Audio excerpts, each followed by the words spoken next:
Hello, everybody, and welcome to episode 14 of Unbothered by Rivera. I'm pretty annoyed right now, mainly because I got into it last night on Facebook with Ed Greer. It was kind of a funny situation,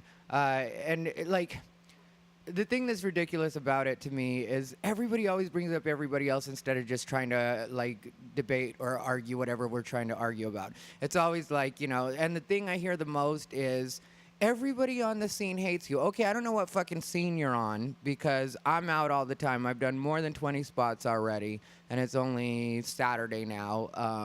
20-something spots. And I see different people at each one of the spots, and then there's some spillover from other spots, and everybody's cool with me. So I don't know what scene you're on. I guess maybe it looks like people hate me if you're only online. So there's that. And also, how sad is your life that you care whether or not everybody hates you? I mean, I could give a fuck. As long as I could do these spots, that's all I'm worried about. So if I get bored and I want to, I'll just see Ed Greer in public, and then I'll shame him and embarrass him then. Maybe I'll leave it alone. We'll see how I feel when I actually run across his no job having ass. Anyway, today is a special episode in another way. I finally was able to coordinate time with my friend, Mr. Aston Wallace. Say hello, Aston. Oh, hello. I didn't know if it was my time. Yeah, no, I'm sorry. I'm not the most... I'm not the best in my communication always. And just disclaimer, I don't really know Ed like that, so I don't want to be a part of that. Oh, yeah. But yeah. he did like my Facebook post today, so I was like tight, but I don't really know him. Oh yeah. So. Well, everybody. That's one thing I always put in there. My opinions. The views expressed on this podcast do not necessarily reflect those that are on the podcast. Oh yeah. No, I say all sorts of stuff about what's going on in my life and. So Aston, let me start off with some background on you. I met you, maybe a month ago at the most? At the most, yeah, a month, or maybe a little bit more, but yeah, about that. Yeah, and at Trapped with the Comics at the Lexington, Sundays, 5:30. Yeah, that's a great show. Thank you very much. I really like what you guys are doing over there. I'm pretty proud of it, yeah. Yeah, you impressed me right away because the night that I first remember seeing you, you were opening the show. So you did the opening. And Lexington, especially early in the day like that, can really take the wind out of a comic sales. Yeah. Yeah, especially... It can be just a dark, sad room sometimes. Yeah, I didn't want to say it like that, but that's really... Oh, yeah. Yeah, and you did such a good job of warming them up. And I hadn't slept for a day and a half for that show either. So when I went up that first time you were there, I was feeling kind of shitty. I remember half of our comics hadn't they were late there, and I was just not feeling it at all. And I still it was but I like that energy in the room. So yeah, it was a great warm up you did. And I remember that your guys' comics hadn't shown up because I lucked out. Yeah. And I was able to go up first. Yeah, first right after you. Well, because I had seen you before, and Ashley knew you, Johnson, who I do the show with, and Ashley knew you. I'd seen you before and thought you were hilarious, but we had never met before. So Ashley's like, "Hey, Ty Rivera's here. No one else is here. Should we throw Ty up?" And I was like, "Fuck yeah!" I was I appreciate it, and I appreciate those comics not showing up. Yeah. For sure. Yeah, and then you had mentioned that you saw my post about looking for someone to talk to about Black Lives Matters or Black Lives Matter. I think someone else tagged me in that post. Okay. Yeah, and I was like, oh yeah, I'm down. Yeah. No, so I was excited about that because I've tried to have a few people on. I think the problem with a lot of people is they don't think of things in terms of conversation. Right. They think that it has to turn into some kind of screaming match or something. And it's and that's and it's not something I'm worried about. It's just something I noticed that people will fall apart at last minute in the way, suddenly they don't want to do it. And it's why can't you come over and have the same conversation we had, wherever we were hanging out? Mm-hmm. Why do you think it's got to be something different because it's a podcast? Because I feel like people want shit to be a fight. Like, you know what I mean? Like, they think that's like what's exciting, but like, I don't know, it's not getting anybody anywhere. Yeah, it's not productive. That's my thing with the whole, like, when things just turn into a shouting match. It's like, okay, well, now I'm not hearing you and you're not hearing me because all we're doing is fighting. Yeah, but I can be a shouter. I mean, I've done that shit, but like, I've come away from that shit. I've had enough times of being just like drunk and screaming at someone and like just being more pissed off and they're more pissed off and being like, all right, so what we get done here. Oh yeah, I used to shout quite a bit too. I still do shout sometimes. Yeah, I ain't gonna act like I don't be shouting. Yeah, sometimes. every once in a while I'll get into it with one of these comments. I try to act like I've grown. You know, I don't do that. You just bury the shit deeper. You know what I mean? Yeah, you got to hit a different button to get it. Come out. Yeah. Gotta hit a different button to get it. It's the best, huh? Like but it feels good every once in a while to really yell at somebody. Yeah. Especially one of these comics that doesn't know what the fuck they're talking about. It's like, why don't you shut up? I like to do it from like I try to be like real what is it, like cordial or civil for like a long period of time, and I just like to like switch it immediately. Yeah. Just like you get to the point where you can't take this shit anymore, and they don't see it coming. Like, all right, this is calm, and like, you know what? Just like fuck this. I think you're a fucking idiot, and like everything you do is retarded. Not to be retarded, but you know, yeah. Yeah, well, we use words like that here at Unbothered. Retarded, there's no, like, you know. This is the safe space for trigger words. Oh, yeah, anything you want to say here, you say. I'm down. So you were telling me, because anybody that knows me, just to give a little bit more background, knows that I am not in support of Black Lives Matter, the organization, if you can call it that. And then you were saying that you have kind of a background with them. So what's that? I wouldn't say my background is necessarily with Black Lives Matter, but like I've always, I've gone to the protests, like whatever like popular movement or whatever's going around. I'll check it out. I've been to Black Lives Matter meetings. I've gone to their protests. I've gone to some of their smaller meetings. I'm not like, part of the board or anything, but I like to always like hang around, see what's happening, see what groups are being active about what. I'm usually just like an independent participant in all the protests that are going on. So, I was like out there during like all the Thanksgiving protests and shit at City Hall for when they first read the Eric Garner verdicts and when they did the Trayvon. Like I'm usually out there. And so Black Lives Matter is out there. And recently now all of those protests have been kind of encapsulated into just Black Lives Matter. Yeah. So, if you're out there, it seems like you're at a Black Lives Matter protest, whereas you're just kind of out there to protest someone getting shot. Yeah, I think that's almost one of the things that I don't like about it, is that it's hard to tell what's actually Black Lives Matter and what's just a protest. Right. Well, I mean, I guess they're like an official movement in that they have like they do like kind of have like some sort of leadership within it, an organization within it, but it seems more like a movement than an organization. Which it's like tough to kind of identify exactly what it is. I guess they now come out with their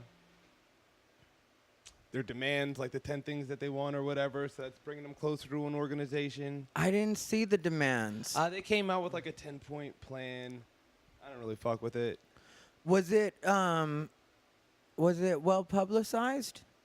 It was in the news for like a day or two. They didn't really make a big deal out of it because I don't think it goes with the narrative that they have no idea and like they're not asking for anything. So they didn't really. And I think a lot of people were kind of disappointed with it. Like, I mean, where I'm coming from as far as like my like political ideas or some shit, I'm way, way, way, way, way far to the left. Like, I'm just like blow all the shit up. I don't like. So when like Black Lives Matters comes out and their shit has no teeth, like what they're asking for was kind of like, it was like, we need more oversight and like a civilian review board. And like, it wasn't like, yeah. And I'm just like, all right, is that really going to solve the problem? I don't know. Maybe it will. And I'm not going to talk that much shit because I'm not doing that much myself, but Yeah, no, I get what you're saying. Yeah. But for me, it's just, here's the thing. A lot of times with the cases, I think Black Lives Matter in order for me, well, first off, because of everything that's happened with the movement so far, I think it would have to be completely rebranded for me to even take it seriously. I don't like some of the, well, most of the cases that they publicly taken on. In a lot of cases, I feel like it's just bad behavior. Well, punishable by death. Well, see, that's where people don't understand, like, my point of view is I don't care what happens to you when you're stupid. That's the kind of person I am. Like, and I don't care what race you are, just if you're stupid, then we need to get rid of you. I can see what you're trying to say there. But, like, say with, like, even, like, I mean, and I guess I don't know where you're from, actually. Where are you from? I'm here? from Arizona. You're from Arizona? Yeah, and you're like, from? Philly, right outside of Philly. Okay, right? yeah. Right outside of Philly. But, like, if you know some dude that's just, like, you know, he's not like an upstanding citizen, but like if the police come up and like, you know what I mean, he might just be doing some dumb shit on the street. He shouldn't die. You know what I mean? And like, I grew up in a place where like I grew up with a whole bunch of white kids who did a whole just like the dumbest shit. Like anything that I've seen anyone get killed for, like in recent news, I've seen white kids doing like dumber shit and worse. Oh yeah. And like, there's no chance that they're going to die for it. There's no chance in the world that, like, in the suburb that I was from, like, a white kid's going to get shot for shit. And, like, this is a suburb where I would, like, walk into a place and, like, with 3 white kids who would be just robbing the motherfucking store blind. And I would just, like, be standing by the magazine aisle, like, looking at music magazines or something. And the clerk's, like, screaming at me because he thinks I'm stealing while my friends are just, like, robbing it blind. And if the police show up, then I'm, like, the person that's the problem, whatever. So I get that, like, you know, if you do dumb shit, you do dumb shit. But if you get fucked with enough, you're just like, one day you got to be like, fuck you, and then that's the day you get shot. And that's, like, we have to deal with it more, maybe. But I don't like the divisiveness of Black Lives Matter. I'll say that. Yeah, that's one thing I don't like, and like it's like so annoying to me in some cases. Like Sandra Bland to me was one where I just felt like I've been worse than Sandra Bland. There's no reason for you on a traffic stop to get put in a jail for 3 days, right? At all. There's no reason. Like, if you get in a traffic stop. Well, if you have warrants, which she had over $9,000 in unpaid. Yeah, that's what, and then when people acted like there was no reason for her to, like, commit suicide, like, you know, that just, like, because people went on the, like, it just doesn't make sense. It just doesn't make sense that she would commit suicide, which I understand, like, there is some, like, you know, reason for speculation. There's a whole lot of reason for speculation. Like, I definitely do get that. But at the same time, when you call several people and nobody from your family is bailing you out and you know you owe over $9,000 or around $9,000, I can see how somebody could get kind of depressed about that. I've been suicidal for less. Like, oh yeah. Yeah. But I mean, I guess here's the thing. Like, you're saying, like, you know, if you were to attack each individual case, for anything, yeah, you could, like, make an argument. All right, for this one, all right, I can see why for this one, and I can see why for this one, and I can see why for this one, and I can see, and like, if you look at each one individually, like, fine, but like when you take it in like the aggregate, it's like, all right, we have a fucking pattern here. Now, one thing, like, and like, I don't, whatever, like, white people are always like, well, just as many white people get killed, but I don't care about that, really. I care about, like, Mexican people. It's really, like, brown people. Brown people are getting fucked up, and we really don't include them in our shit that much either, which is all, like, you know what I mean? I'm glad you said that, because that's the way that I thought that Black Lives Matter should have went at it, and was not only, because, like, you know, not only black and Latino, but also at that point, even take the white people that have been killed and make the whole, like, you know, this could happen to you type of argument. Right, and, like, they do, like, people like, you know, and you know the dude Sean King? Yeah. Yeah. And he was saying the other day, like, some All Lives Matter person, like, was like, why don't you talk about white kids? And they sent him an article about a white kid who had been killed, and it was an article that Sean King wrote. He was like, I wrote this article. Like, I do talk about it. And it's, like, talked about. And I think within the community of people that are like actively protesting and trying to do something about brutality, not necessarily in Black Lives Matter, I think those people are conscious to like all people too, but it has all been taken over by this like Black Lives Matters thing, and now I get like, and it's kind of fucking annoying to me, like really super active like white people on Black Lives Matter. Oh yeah, they're the worst. I appreciate them, I really do, but there's just something that's gonna irk me every time when some white dude is telling me like, do you know how bad black people have it? And I'm like, chill, like I'm with you. Right. Yeah, that's one of the things that's gotten on my nerves the worst, and I don't mind admitting that at all. Like, young white kids trying to tell me, it's like, because, you know, as a brown person from Arizona, I feel like this is the kind of shit that I was telling your parents and your grandparents about when I was younger, and they were telling me not to worry about it and whatever the fuck else. And now you think you're going to come along at 20 years old and educate me on what's going on? I can tell you what's going on out there. Yeah. Like, I've learned to navigate this system. You know, like I'm in the same system everybody else is. Granted, black people do have it worse in a lot of cases. I know. Yeah.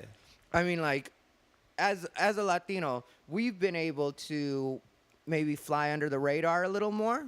You know, like legally? Yeah. Yeah. just fly right on that legal. I'm not even here. Yeah, we don't got to be here if we don't want to.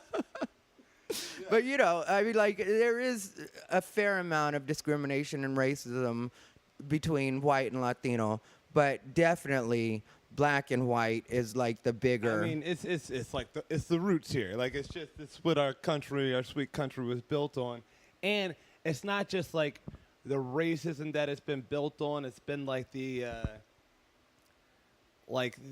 pop culture kind of immersion, like how I feel like how influential black culture has been just kind of across the board through like sports, music, whatever in America. Oh yeah.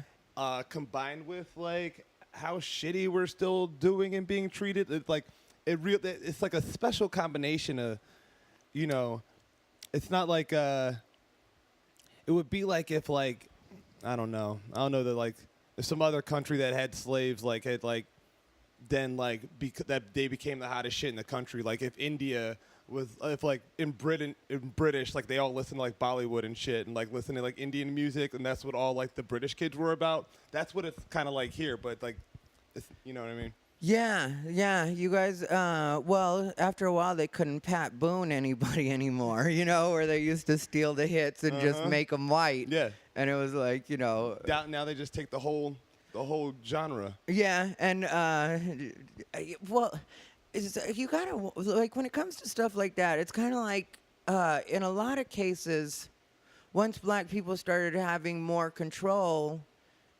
they kind of abused the system too. Like when you look at what happened with Motown and stuff like that, where you know it was kind of like then people started stealing from their own. Oh, we're not above fucking taking advantage of the system. Like we're not you know who's above that? Like you know what I mean?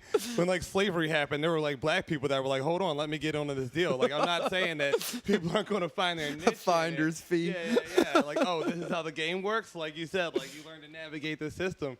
People, I mean, obviously like Motown did that and stuff too, and like I'm sure people in the record industry are like. Still today are like, yeah, bring Macklemore, you know what I mean? Yeah. Let's get Eminem on here. It's not like Eminem came up on his own. He came up with Dr. Dre, you know?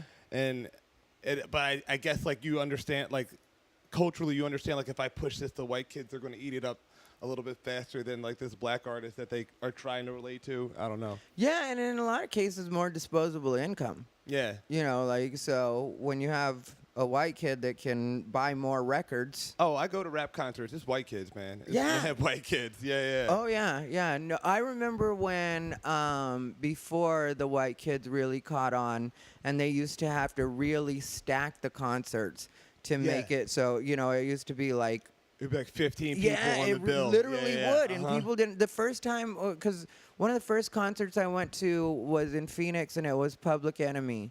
And they had a huge lineup. Yeah. It was at least eight other artists that were on. Every rap concert I went to in high school, like people were like, what's the first concert you went to? And I'd be like, Fuji's Tribe Called Quest, Busta Rhymes, Cypress Hill, and it was just like all of them, it's just like stacked days of people like Cameron, Jay-Z, DMX, LL Cool J, like that's how every concert went. Yeah, and that's what people really don't get is like all of those people had big hits. Yeah. But they had to be on the same bill. It just wasn't like it is now, now. Yeah, white kids just would like buy them tickets up instantly and just scream nigga all together at the concert. So stupid. It's so real though. Every time I go to a show, I'm like, there are no black people around, and everybody is screaming every lyric to this song. Things were a little different in Philly, honestly. That's here. Here now, all the white kids are screaming Philly, yeah. Man. Yeah. Yeah, and before we started, you mentioned something about Colin Kaepernick. Yeah. Where are you with that?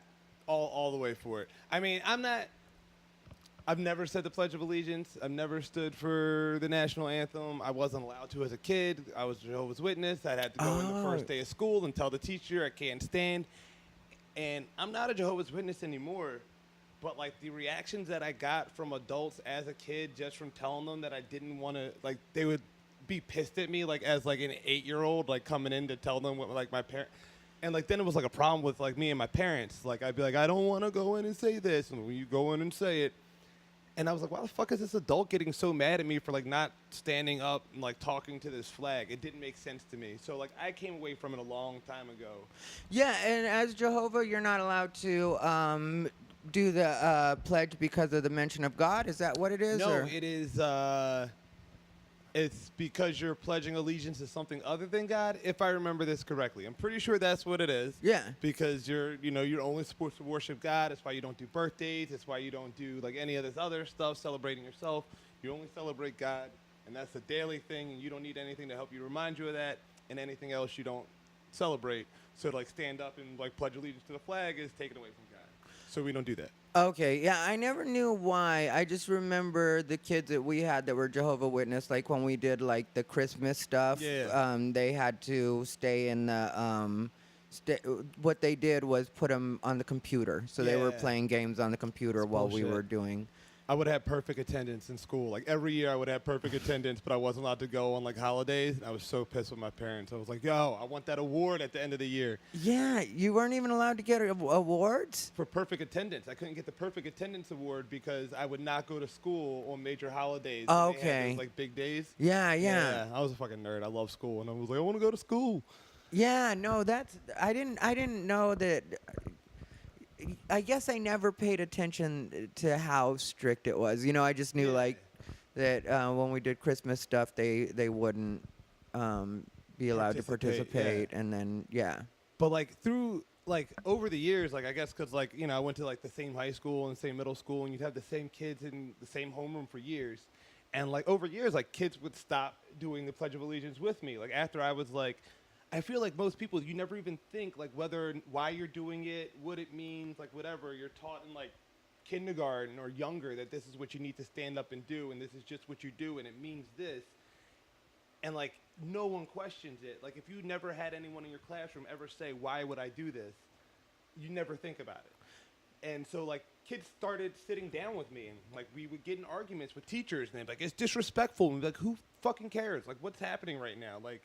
So I don't care. Like, I think what Colin Kaepernick is doing, I love it. I think it's brilliant, personally. Like, it's as a form of protest, it is one of the best forms of protest I've seen by like an athlete or celebrity. I didn't take him seriously until he offered to donate or said he was going to donate the $1 million. Like until that point, I was like, well. Yeah. What have you been doing otherwise? What's the $1 million go to though? Like, I mean, what organization is he giving it to, and what are they going to do with it? Is he giving it to like a legal aid or something? For me, it was just more of a put your money where your mouth is type of thing. Because that's one of the things that I do have a problem with. Like a lot of people are a lot of lip service, but they're not really doing anything. Right. I'd also like to see that he starts like himself volunteering or doing something in the off season where he helps out the community. I'm pretty sure, like, because, you know, when he first started doing this, I don't know that he had, like, a well-thought-out plan as to what he was going to do. I don't think he probably thought it would get this much attention. Like, I was actually surprised that there weren't more players that sat down during the anthem. Like, I didn't know it was, like, this brand new of a thing. You know what I mean? Yeah. Like, I would have thought, because if I'd played in the NFL, I wouldn't be standing for the, you know what I mean? Like, Yeah. I'm surprised other players didn't do it. So I don't know if he thought it was going to be that big of a deal, but I did go back and, like, look at his past social media. Uh-huh. And it's not like it hasn't been something that he's been vocal about and or active about. I don't know. So he might have been already. And so this was the thing, but I don't know if he had a plan. But like the effectiveness of it so far has been like kind of brilliant. Like everyone's paying attention. Like LeBron James, and they're like, oh, some second string quarterback is sitting down and talking shit, and what's the matter? Like the 3 best basketball players in the league like went and stood up in front of a crowd, some award show, and they gave their like Black Lives Matter speech and made the news for like 30 seconds, and then it went away. And they're like, all right, so they stood up and said something, and nothing happened. This guy's doing something, and it's like 3 weeks later, he's doing it from the bench. He's not the best football player. He's kind of shitty, and it's making an impact. And it's peaceful. He hasn't had to do shit. But sit down.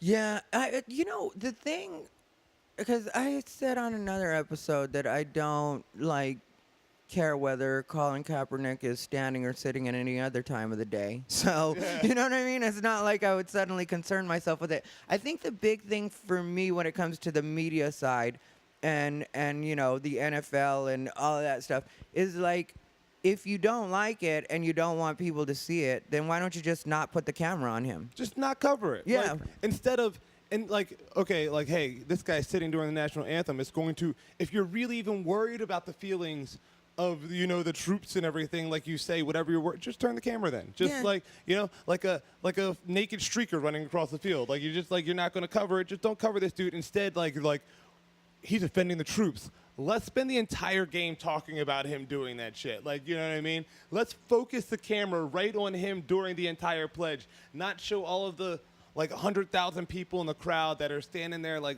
fucking tards with their hand over their heart to do some shit. Like, it doesn't... it doesn't, like, if they would have not paid any attention to it, nobody would have noticed him kneeling during a preseason game. Because the first time he did it, nobody noticed it. He did it for a game, and nobody saw the shit. And then somebody was like, we got a story here. No one can, and now, like, I'm, like, pissed at black people who stand up during the national anthem. It has a racist verse. Fuck that song. I'm over it.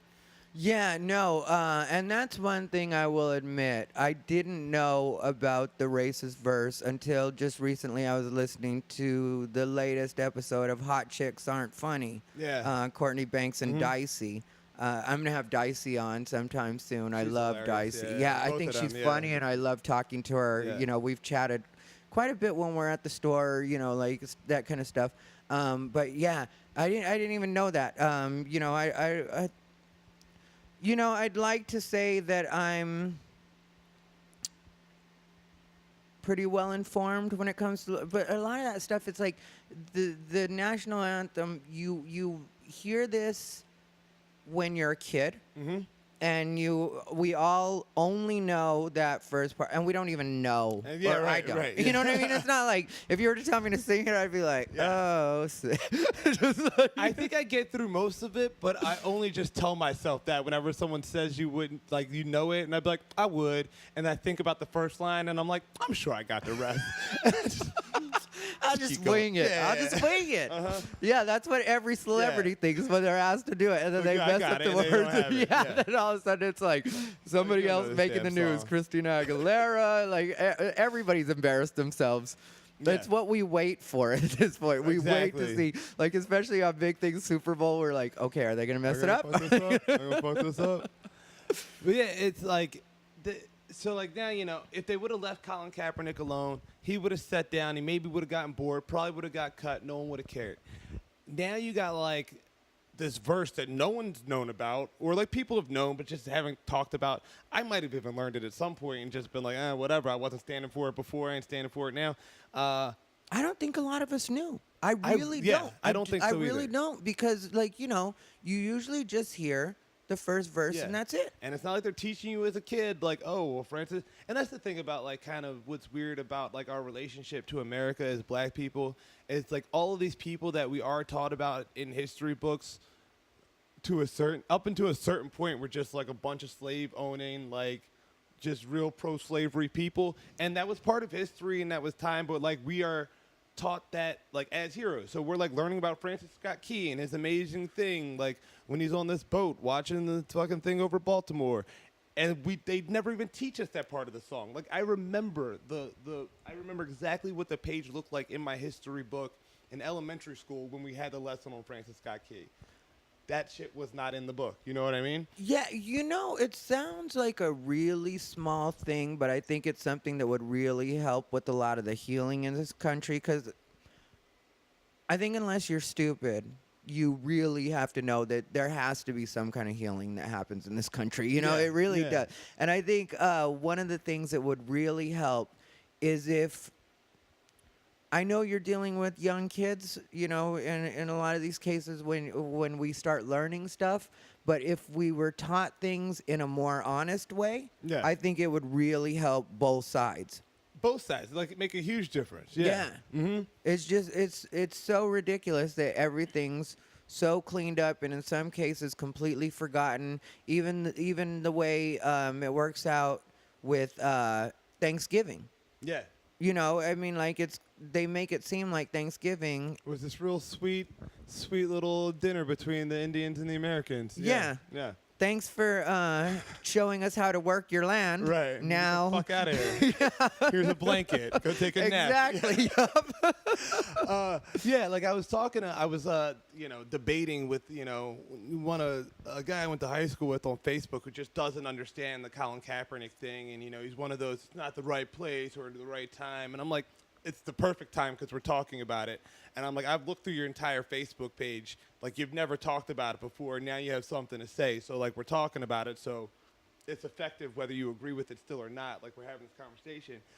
And, we got into, like, he would ignore the racism in the song. And then he would just be like, well, there's a lot of bad things that happen in this country. The Redskins are a football team. And, like, Thanksgiving, we still celebrate it. Like, are we supposed to go back on everything? And I'm like, yeah, we can discuss it. Like, fuck it. Like, I don't care. I don't need tradition. I can get rid of everything that's kind of fucked up and start new shit. Like, see, I'm kind of the opposite. I'm for keeping everything, but just owning what it all is. Like, I'm down for that. Yeah, that's more the way I come at it. Like, okay, let's talk about exactly how this happened. Yeah. And have like an act out at the Thanksgiving table. Could you imagine? I can imagine like the first like story about like the white family where they dress one of their kids up as an Indian and like fake slaughtered them and like the just cultural approach. Like we were trying to be culturally accurate. We're trying to do something. Oh fuck, that would be Remember fun. when you sent Bobby to his room on Thanksgiving? That's not his room, honey. That's a reservation. He's got his friends in there gambling right now. Exactly. They're just playing dice. cards. Yeah, it's just a whole fuck setup. off my reservation, Mom. It's just a whole setup. This is sovereign country, sovereign nation over here. Fucking drinking Windex and shit. Yeah, no, in Arizona, there's definitely a lot of, because, we have a lot of Native American. Yeah. So there's definitely the hard feelings there. Oh, no, we probably weren't going to talk about this. Have you been paying attention to that North Dakota thing at all? Yeah, a little bit. I haven't. Yeah, I've just been paying like a little bit of attention to it. Like I've been starting to read more stories about it. And I just saw one of my friends just drove into town there. That shit's about to get lit. They are a serious camp right now. And the news still is nothing. That's what I was wondering. I was wondering why we're not hearing about this. Like, it is like I saw like hundreds of cars like camped out in this like little short video, and like that wasn't. I couldn't see like it was a clip. There's a lot of people, and I scan the news like all day, and the only thing that I've seen so far is when Jill Stein went out there. Mm-hmm. They were like, Jill Stein is here, and then the rest is just like Trump, Trump, Trump, Trump, Trump. Nothing about it, which is like nuts. Yeah, well, I am a Trump supporter. I know. And I wish he would. Are you an actual Trump supporter or a Trump supporter just because you're like, fuck it, I got to pick one? Well, I like a lot of what Donald Trump is. I do, and I like. What specifically? Well, I like it's sort of similar to what you said about the Kaepernick thing. I like that he's forcing people to talk about race whether they want to or not. Like, Right. and I do feel like something needs to be done with illegal immigration. Like, something does need to be done with that. Otherwise, we need to stop spending all this money on border patrol and stuff like that. Yeah, I don't know what Donald Trump's going to do about immigration that Barack Obama hasn't already been doing. Besides, like, you know what I mean? Like, Barack Obama's deported more people than, like, any of the presidents before him. We got a wall. We've got, like, you know, I mean, it's just a corrupt thing going on between the two of them, between our country and Mexico, like between the drug war and NAFTA. So it's like, I don't know what Donald Trump's going to do. It's not like he's just going to build a wall. I don't think Donald Trump has shit to do. See, I think just the threat of people having, or more people having to go back, will make a lot of people behave, and that's what I want to happen. You know, like, Yeah. I'm for, like, you know, right now with what happens with the sanctuary cities, that's something that does bother me. You know, like, when people aren't, when parts of our government and our law enforcement aren't respecting that there's a reason that they want a 24-hour hold on people that, you know, if you get busted for something and you're illegal, they want the 24-hour hold so they can make sure that you're not, you know, you haven't done anything else, need to be out of the country, you know? Yeah, for sure. I mean, I don't know, like, how to really do it. And I work with a decent amount of Illegal? undocumented Yeah, citizens, undocumented, whatever the proper nomenclature is now. And, like, most of them I fuck with. Like, I can think of, like, in years, one dude that I was just like, fuck this guy, get him out of the fucking country. I don't care what fucking happens to him.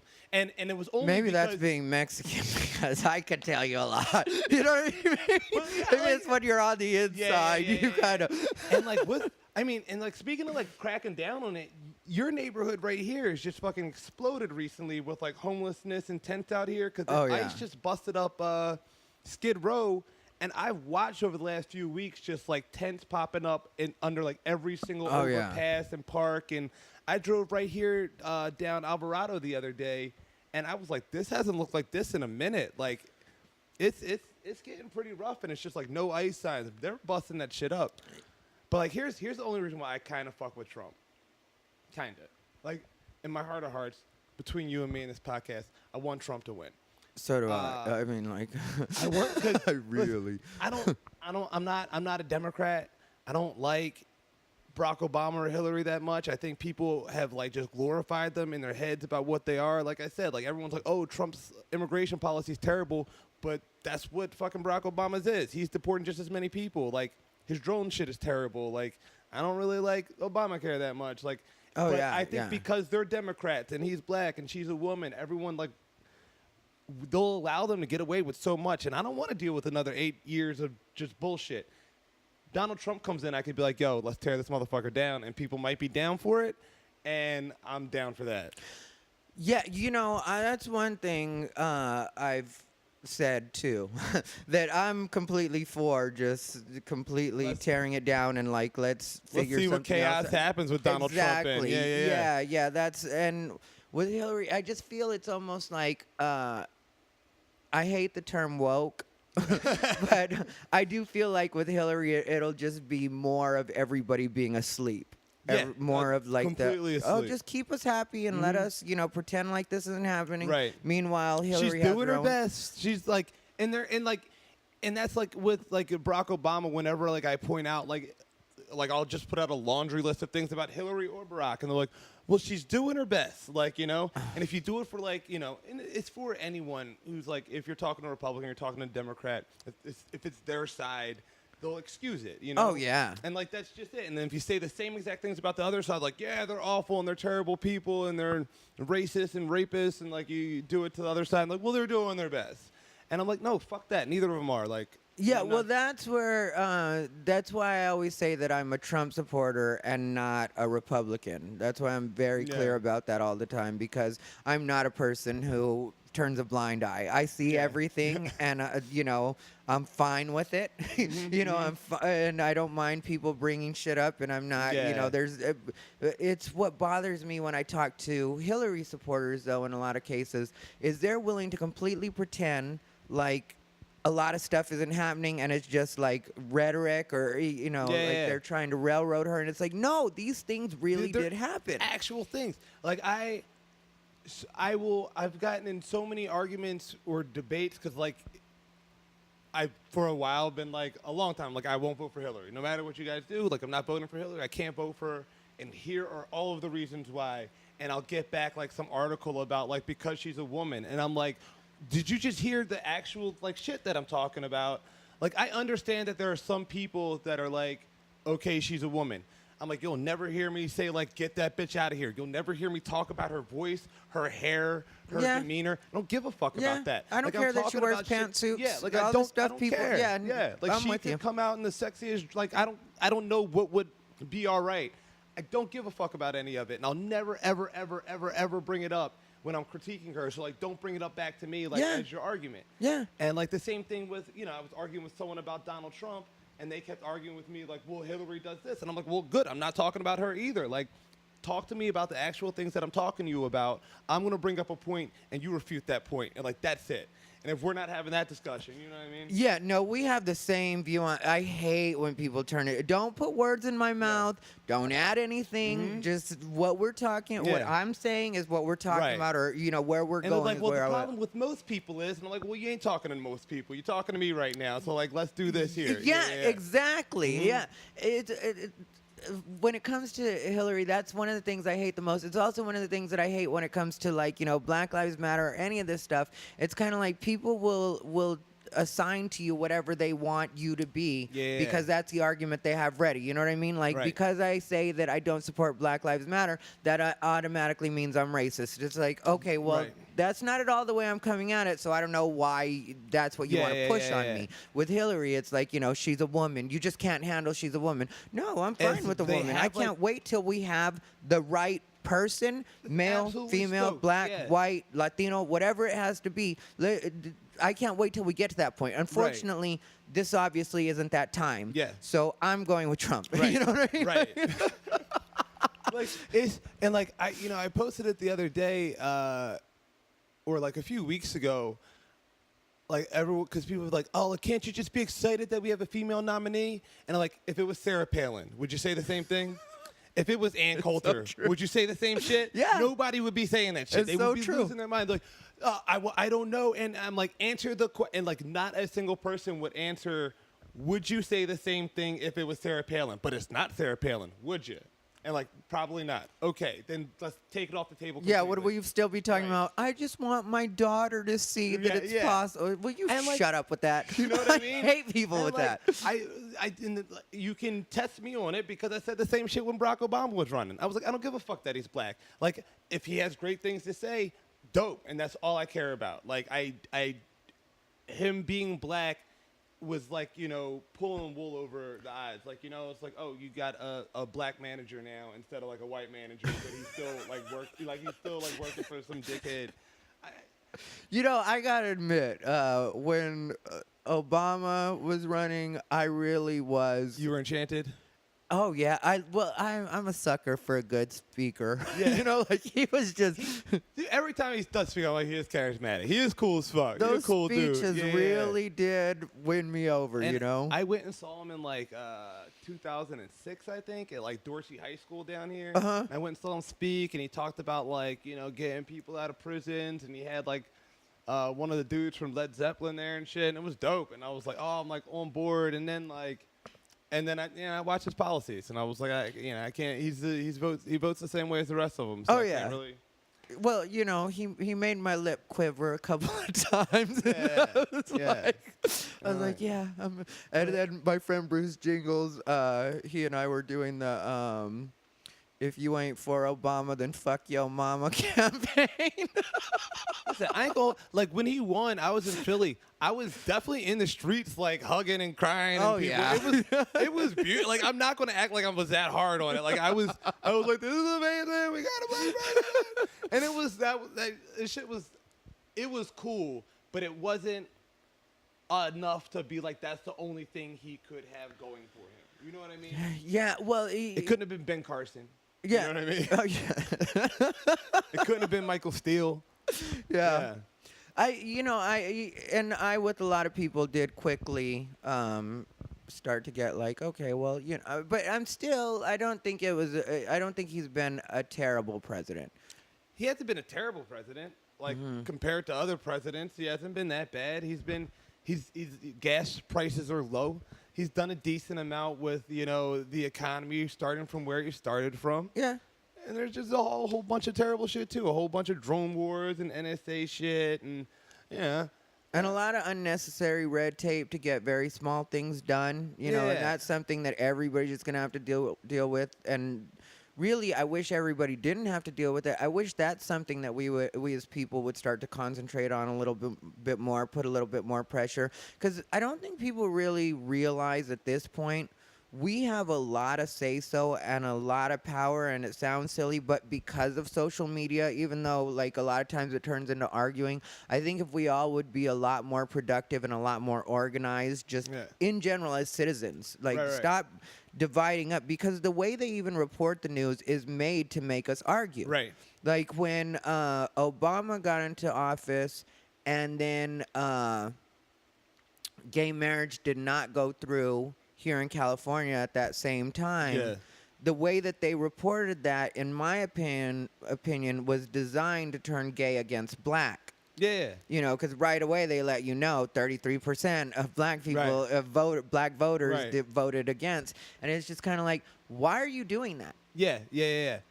I mean, at the same time, I was a little pissed at that time, too, because I was pissed at black people. Like, the homophobia in the black community is so insane and so, like, it's obviously, like, not obvious, but, like, what gay people have suffered through, I don't equate it to what black people have suffered through. Me neither. Right? Nope. I don't equate it at all, but I can draw parallels to it. Yeah. You know what I mean? Yeah. Like, there's scales. I can scale it down. Like, okay, it's definitely not as grand, but I can see parallels to it, right? And, it just makes me be like, all right, well, just fuck it, man. There was a time where they said we couldn't get married. Like, we jumped a broom because we didn't have the right to get married. And then after that, we weren't allowed to marry someone of another race. And people were killed for it. And da-da-da-da-da. So, like, how is it that difficult for me to see ahead to the next step of just, like, fuck that, man. Just let people do whatever they want to do. Like, just let them go get married. Why are we even talking about it? Why is the government even mandating who the fuck I get to love? Like, I jump all the way ahead and just, like, get all the way out of my love. But, like, I was disappointed then, but it was also disappointing that they weren't, like, oh, the Mormon church spent, like, $1 gajillion in California campaigning against gay marriage. They did try to pit, like, gay people against black people. Yeah. Well, yeah, that's where I think gay people should have avoided taking the bait, even though that's kind of hard to do. But because... Yeah, I think so. That was so mishandled by the gay community or the gay machine. I don't know. There's a gay machine? Oh yeah, it's. Is it everything that I heard of? Is it turning straight people gay? It's definitely turning straight people gay. That's kind of where we focus. Yeah. Have you ever read that? That's what you're doing here, honestly. You think you're here for a podcast. The mic goes off and shit gets weird. It's a whole different... These doors don't unlock. Have you read that manifesto ever? There's this, like... some, like, pastor sent it to me after, like, a Facebook debate. And it is like this, it's from like the 60s or the 70s, and it's the gay manifesto of how they're going to take over the world. And it's great. If I can find it in my messages, I'll send it to you. He was like, this is their plan. They wrote it all down back in the 70s, and this is what's happening. How do you get a hold of that? I thought I don't know. only Be a we pastor. got that. Yeah, I don't. Yeah, I thought only we got that when we came. Yeah, that's why you were like, nah, haven't heard of it. What is it? No Doesn't idea. exist. Educate me. He does know. Right. I'm woke as fuck, man. I'm woke as fuck. You ain't gonna get me. You're not making it out of here. You know too much. I've got to die. Yeah, you're not making it out of here. Nobody's ever gonna hear this. Yeah, that was a fun read. I read through that for like a day and like went back to him and was like, yo, you're nuts, sir. I like you. He still likes my shit sometimes on Facebook. Well, see, that's what I like is when that's my main thing with people really is it does us no good to be arguing and fighting all the time. So I try to engage the fuck out of people, like to the point that some people will even be like, oh, like I'm glad like you take the time to respect my opinion and this and that. And I'm like, I don't respect your opinion at all. Like I'm just listening to you to kind of sharpen mine. Like, you know, I know that I'm going to get more out of listening to somebody than like arguing with them. And I still might have zero respect for their opinion and be like, well, but this is how I find out what you actually feel.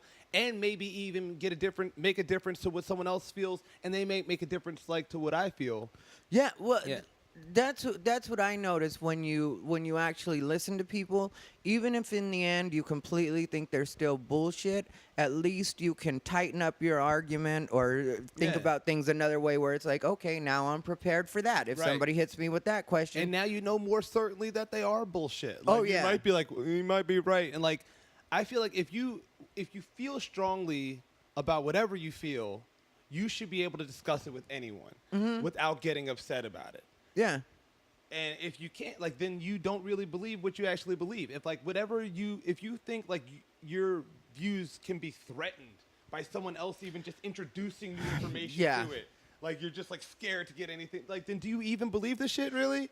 And that's what I think is a lot of times why people don't want to hear anything, because they know that deep down they are weak-minded, and there's a good chance you're going to sway them. Yeah, exactly. And they can't allow that to even, you know, the like, only way I can stay firm in me is to not listen to you. Exactly. And I'm like, you ain't firm in shit. Exactly. Yeah. You don't know what you're talking about right now. Right? You're just trying to, like, this is what you read. This is a copy and paste. Yeah. That's why, like, when you mentioned when we were talking about that with the people who want to turn it into something that it's not, it's because that's the only argument they have prepared. That's it. Yeah, there's no like, there's no you're, independent like, taking thinking. them off script, and they're like, I don't have that information. Like, I can't think outside of this. My party hasn't told me what I'm supposed to say to this, so. And like, I know you you fuck with the feminists too. Oh yeah. And I don't want to piss them off right now. They're, because I like them and I agree with everything that they have to say, and like the same way with any group that's like too. I'm not calling feminists angry. I'm calling like sometimes black people are too angry. We're all too angry. Everyone gets too angry. Oh yeah. Right. In groups. Yeah, groups like these hardcore groups, and like now this whole safe space debate that's going on. Yeah. Like, the safe space is it's unsafe. You know what I mean? Like, there isn't a space for discussion in the space. You know what I mean? Yeah. Like, you can't ask questions. Like, you can't be like, okay, you feel this way, but what about this, right? And, like, so say if it was, I'll compare it to black people, so I don't have anyone else getting mad at me or whatever. But, like, say, like, someone gets shot, and someone asked the question of like, well, did they maybe deserve it? And even if I think it's a stupid fucking question, right? I'd still rather than be able to ask the question and me like explain it to them, or have not explain it to them, have a discussion with them about why I think it doesn't matter if they broke a law, that they shouldn't still have to die. Like.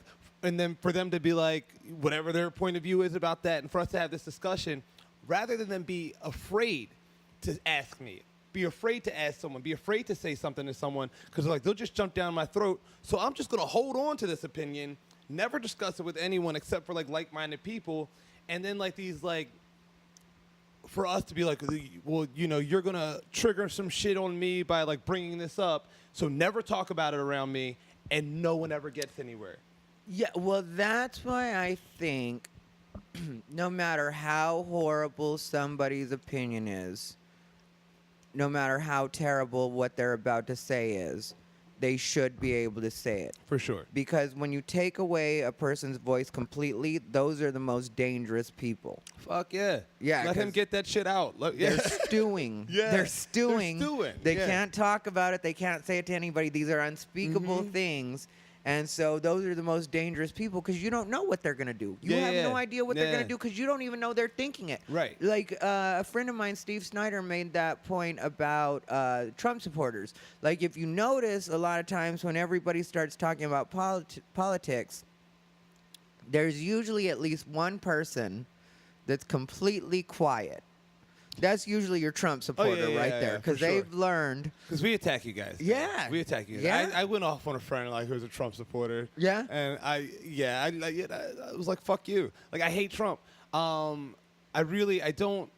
never liked Trump since I was a kid, and not even because of the racist shit. I just fucking hate Donald Trump. Really? Since a kid? Well, I'm from Philly. Yeah. Like he was New York, Atlantic City. He had his buildings. I just never liked him as a personality. He's always been a personality for as long as I can remember. He went bankrupt for the first time when I was like 10. I remember all that when I was a kid, because I was still then a Trump supporter, but just not, you know what I mean? Like, I just like big shitty buildings, and I was like, who is this guy? And I just always hated him. And I like went off on this girl, and she like made a legitimate point in that I really don't like Hillary that much either. I think he's worse human being, maybe. I don't know. She's probably killed more people. Who knows? Like, but I don't have that same attack mode on like Hillary people than I do on Trump people. So I was like, all right, maybe I need to chill because I feel like this chick does just as much fucked up, not just as much, but she does fucked up shit too. So like, you know, maybe I should like, but we attack you guys, which makes it in a place where you guys are just being quiet. Not you. You won't be quiet about shit. But there's mad Trump supporters that are just sitting back and they're not talking, but they're there. You know what I mean? That's why everybody kept getting surprised. Like now people are starting to get a lot more like, okay, well, that's something we're going to have to think about, that there are definitely people that support him. But like at first everybody was like, no, nobody's going to support him. That's ridiculous. And then the numbers show different, and it was like, oh, okay, people are supporting him. A lot of times people assume because to them something is so right that it must be so right for everybody. Right. Like that's a part of what happened with gay marriage when we were talking about that. You know, like I think a lot of people didn't make it to the polls like they were supposed to because they just assumed that since obviously this should happen and this that being California, that it would happen. Yeah, so they expect everybody else to do it. And then whereas the people that were like fervently like, no, it shouldn't happen, they got out to the poll. Oh, yeah. Well, you know, fear is always going to drive people to do what you want them to. That's why the left, in my opinion, has adopted that, where everything's kind of fear-based now. The left adopted that. The right's got that on lock. The right started it. The left adopted it. You know what I mean? All right, I got you. The right started it, definitely. They were like, yo, that works. We got to. Yeah, we got to employ some of this because clearly our people aren't making out. So we got to start scaring the shit out of these people and make them feel like this is what's going to happen. And that's the only people that I really don't, even though I know that this kind of is a lot of people, those are the only people that I really don't respect. The people that make their decisions based on fear. Yeah. Like if you tell me, like, you know, you have a lot, I don't even have to agree with the logic. But if it's still logical, then or logic based, then I get it. I'm like, okay, cool.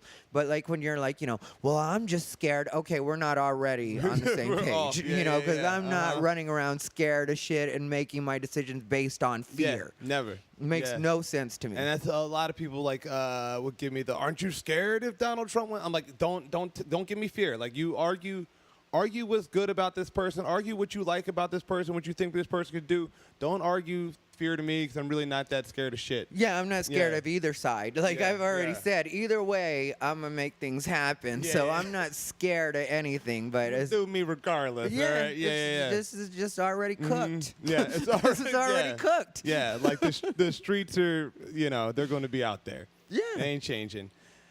Yeah, I guess, well, see, here's the thing. I think a lot of times when it comes to all of this stuff, people think that there's going to be an argument, but I just notice more and more people are starting to be, even though online it would seem that people are a lot more closed-minded. Once you talk to people in person, there's a lot more room for like. No, yeah, online is fierce because everyone could like talk all the shit that they want to talk, and I've gotten myself to the point where I'm like,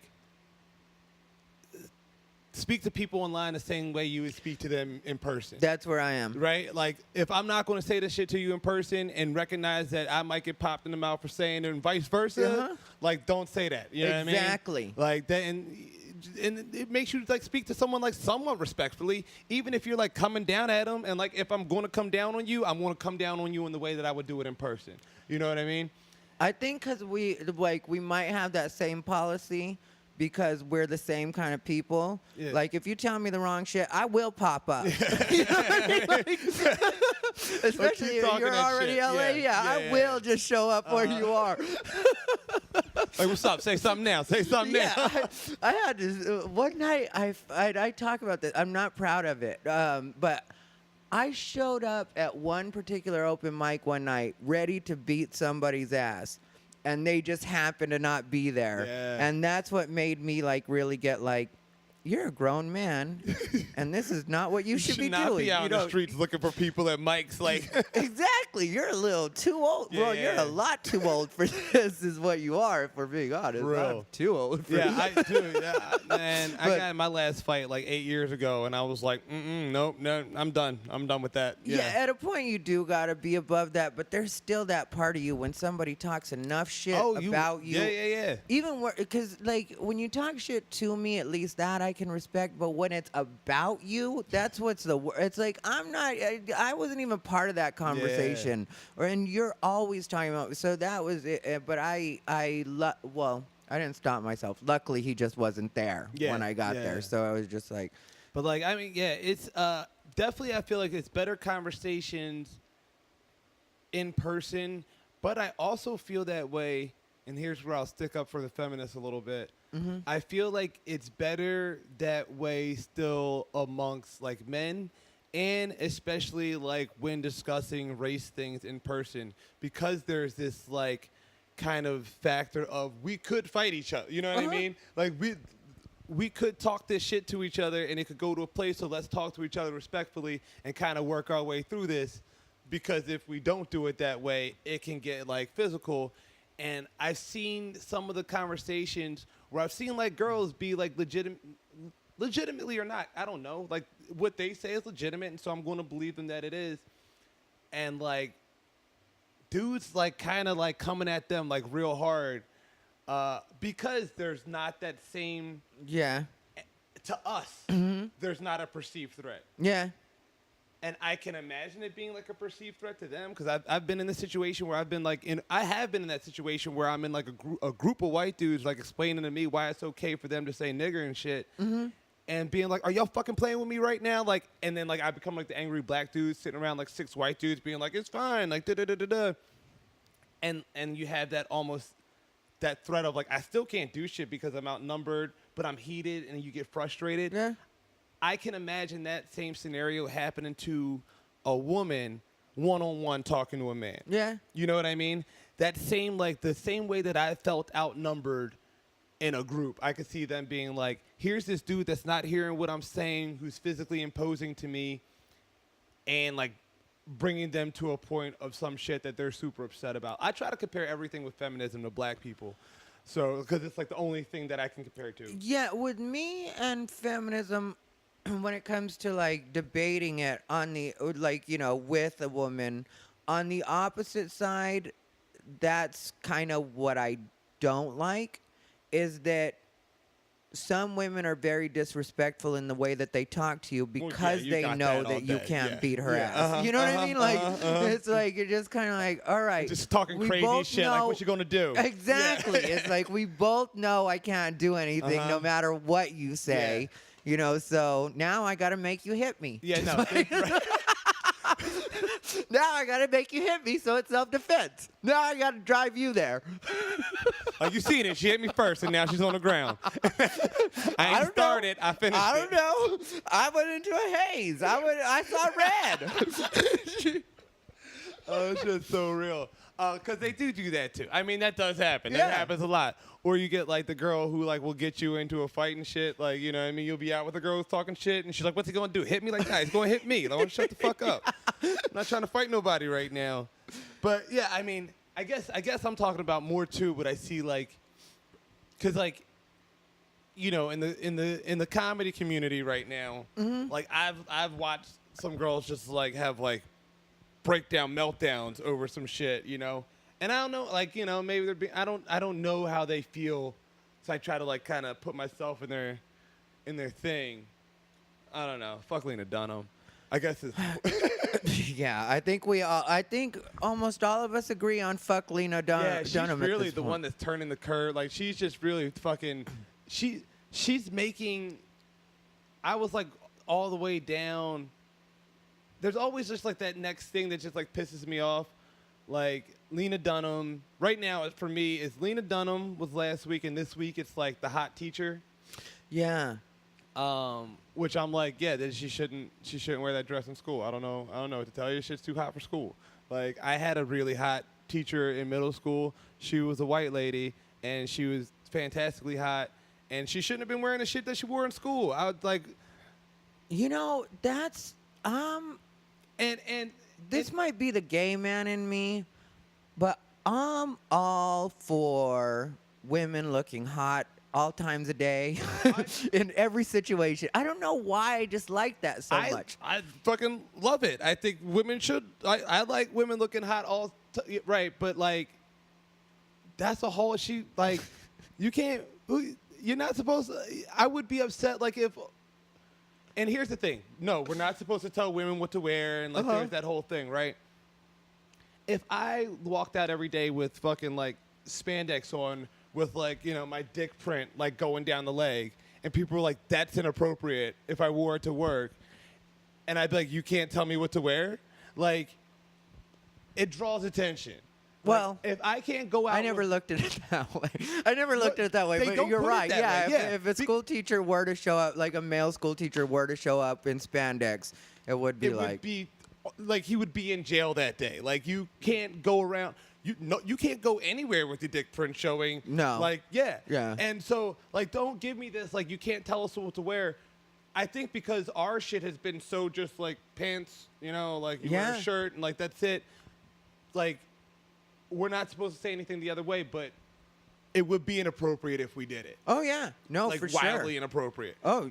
So, like, for me to look at this teacher who's wearing just, like, a skin-tight dress with some big titties and a fat ass, you ain't supposed to know that your teacher got, like, an ass like that. I'm not supposed to know my secretary got an ass like that. Like, you know what I mean? Yeah. There's a time and a place for that dress. It's called the club. Like, that's not even... If she wore that to church, a black church, they would be like, yo, she's a hoe. Why is she wearing that dress to church? And then she wears it to school, and I see, like, 3 different articles about people being like, America's just scared of the black woman's body and this and that. I'm like, she could have been white, Puerto Rican, whatever. She's not supposed to wear that dress to elementary school. No, well, I guess, yeah, there's where I guess I hadn't thought about it, is that it is professional dress. Like, you know, there should be some sort of, like, professional attire. Yeah, I can get that. I mean, you know, I'm such a fag that I'm like, you know, she is wearing that dress, girl. She you know, like that's all. That dress. I'm still waiting for her to accept my Instagram request. Oh, and so like that's, yeah, I'm trying to get the real pics. Know she's bad. Yeah, fuck yeah. I was like, no, she's bad for sure. Like, yeah, she's real hot. Get your ass off of, you know, stop wearing that around the kids. Yeah, no, I get that with professional.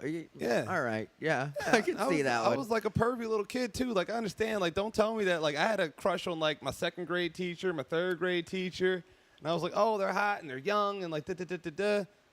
Put them... Somebody posted that. I'm not going to call them out because I don't want to be like that way, or you know what I mean? I don't have a problem with them, or, you know, it was just like, to me, you know, sometimes you like somebody, but you read something and you're like, yeah I'm not with that thinking. Right. Somebody posted, like, you know, the teacher, I think, teaches 4th grade. Yeah. And so they were like, this teacher teaches 4th grade. If your son is jerking off in the 4th grade, then he's going to grow up to be a murderer anyway, or like, you know, or a sexual predator anyway. No. And it's like, no, you don't know how boys work. You have because no I idea. remember from an early age, like well before I was supposed to be thinking those kinds of thoughts. I already knew what I liked. I already... Yeah. Early. Yeah, so Early, yeah. it's like, no, that's the way boys are. Maybe in that way we're quicker than, you know, because a lot of times girls talk about, you know. Like, I wasn't jerking off in the 4th grade, but I definitely, like, I had, like, sexual ideas. I'd be like, this is a very attractive person. Like, this, I'll tell you. I was wearing out some of those pillows, I'll be honest. 4th and 5th grade. I'll say this. I didn't know what I was supposed to be doing. I didn't know there was an end game to it. I didn't know there was a method to it. But I knew that, like, there's something happening down here. There's, like, a connection. Like, I see something I like, and something happens down here. Maybe grab one of this. Yeah. Rub up against this chair. And then, like, I had an older brother, so I had to be like, so, like, everyone was doing this back in the day, that just motion. Like House Party 2 had just came out, and they did that jerk off hand motion. And I asked my brother, I was like, what is this? And he was like, jerking off. And I was like, that doesn't help me at all. And like I kept asking, like finally, like I figured out what it was. And it still took me a while to figure out like that there was an end game to that. And it was like, oh, something happened at the end. Like I didn't, you know. Yeah, we're saying we were in the same boat on that. Like I didn't know how that worked, and I saw like people said it, and I knew that there was a term jerking off, but I didn't know what that was, and it took me a while to figure that out. To learn, but like definitely by the 4th grade, I was like before the 4th grade, I was aware of like sexual feelings and things going on, and like that's a good look, and that's a skirt, and something's up it, and you know what I mean? Yeah. And so there's no way that 4th grade student. And that was before, back then, I didn't have, like, music videos and YouTube and, like, all this other stuff, Instagram. These kids know what a bad bitch is supposed to look like in the 4th grade. Yeah, and when I was younger, see, that's the thing. When I was younger, on movies, you would see that kind of stuff. Yeah. But in real life, you didn't see women dressed like that a lot, especially where I grew up, Casa Grande, Arizona. Like, maybe they did that when they went to the clubs in Phoenix, which was 45 miles away or whatever. But, like, in the town I grew up in, you didn't see a lot of women dressed like that when I was young. Yeah. Like, once I got teenager, then you started seeing it a bit more or whatever. But, you know, you remember what teachers even looked like when we were young. Yeah, I can think of, because, like, as soon as I saw her, there's one teacher I immediately thought of. This is, like, I posted, like, a post about her on Facebook once, was just like, what's up with this teacher, though? And it's the most comments I have on any on anything I've ever posted before, because everyone remembered how hot this teacher was, right? Like, so as soon as I saw this story, I look at me, and this blonde white lady, like blue eyes, nothing to do like with intimidated by her black sexualization or anything, just bad. And she had like 3 outfits that we all remember. Like people posted on the thing, like, oh, you remember suspenders? Oh, you remember that one, right? None of them was that dress, and we all back then were like, still like, that's crazy shit for her to wear. Like she wore a V-neck T-shirt with suspenders on, like that was kind of tight. She wore this skirt that was like kind of thigh length, like that was kind of tight. This chick is wearing like form-fitting. And she knows she's bad because she's posing in selfies every day in her classroom outfits because she knows it's hot. Like, it was... And that teacher, she got let go back then for teaching at an all-boys school because they were like, that's inspiring feelings amongst the boys. Yeah. And that dress didn't exist back then. And or if it did, like you said, it was going on in the clubs. Yeah, I guess just with different times now. Yeah. But... I mean, let me have that teacher. I'll just... Oh, yeah. I guess now, you know, we have to think about things that we didn't have to think about before because people just didn't used to do them before. Yeah. Like, you know, I didn't know a single teacher that used to dress at all, you know, sexy when I was younger. And, like, here's the thing, too. I'm not saying that teachers should get fired. I'm not even saying that the teacher should necessarily get reprimanded, whatever. I'm just saying it's a bad personal choice. Yeah. You know, there's a level of professionalism. I might be like, you know, maybe you should wear something else. But I might not even say shit to her. I'm just going to say, if you brought it up, so I'm going to say that dress is too sexy to be around kids. Yeah. Yeah. And I'm gonna go out my dick print. So we learned a lot today. Aston has a burning desire to wear dick print spandex. I'm gonna change the world with my dick print spandex. Did we talk about? I guess we talked about Black Lives Matter A little bit. fair amount. Yeah, we can have another one. We're talking. This was just a good conversation. Yeah. You know, I like where we went in this conversation. We can have another. Like, if you're open to coming back, you know. Always down. Yeah, we'll have another one, and maybe we could talk about it more, or maybe we'll just talk about different stuff. I just really enjoyed talking to you today. Great conversation. Thanks for having me. No, thank you. Where can people find you? I'm Fast Ramon on everything. Instagram, Twitter, Snapchat. It's FASTRAMONE. Come to Trap with the Comics, 5:30 on Sundays at the Lexington downtown. And keep a professional comedy show at Nirvana in Beverly Hills the last Wednesday every month. The next one's September 28th.